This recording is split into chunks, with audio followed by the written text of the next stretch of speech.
आपण पाहत आहात लोकधारा मराठी न्यूज, आवाज जनतेच्या हक्कासाठी।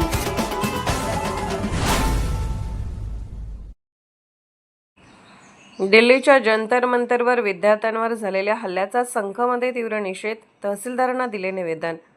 दिल्लीतील जंतर मंतर मैदानावर आपल्या न्याय मागण्यांसाठी शांततापूर्ण मार्गाने आंदोलन करणाऱ्या विद्यार्थ्यांवर झालेल्या भ्याड हल्ल्याचे तीव्र पडसाद संघ तालुका जत येथे उमटले आहेत। या घटनेचा निषेध नोंदवत वंचित आघाडीचे युवा नेते राकेश कांबळे आणि युवा कार्यकर्त्यांनी संघ तहसील कार्यालयावर मोर्चा काढून तहसीलदारांना निवेदन दिले। दिल्लीतील जंतर मंतर येथे विविध शैक्षणिक आणि सामाजिक मागण्यांसाठी विद्यार्थ्यांनी लोकशाहीच्या मार्गाने आंदोलन पुकारले होते। या आंदोलनादरम्यान काही अज्ञातांनी विद्यार्थ्यांवर अचानक भ्याड हल्ला केला। या घटनेत अनेक विद्यार्थी जखमी झाले असून या घटनेमुळे राज्यभरासह देशभरातील विद्यार्थी वर्गात प्रचंड संतापाची लाट पसरली आहे। या घटनेची माहिती मिळताच संकट शहरातील युवक आणि विविध संघटनांचे कार्यकर्ते आक्रमक झाले।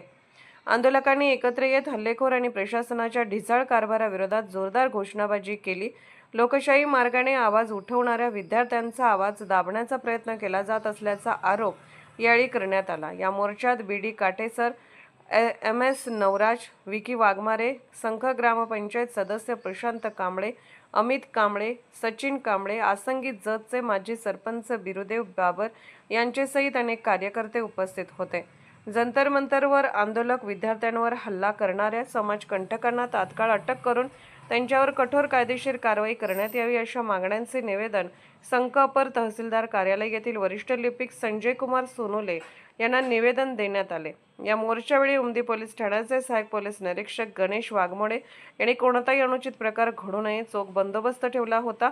यावेळी युवा नेता सुभाष कांबळे आदी कार्यकर्ते उपस्थित होते। लोकधारा मराठी न्यूजला लाईक करा, शेअर करा आणि सबस्क्राईब करा।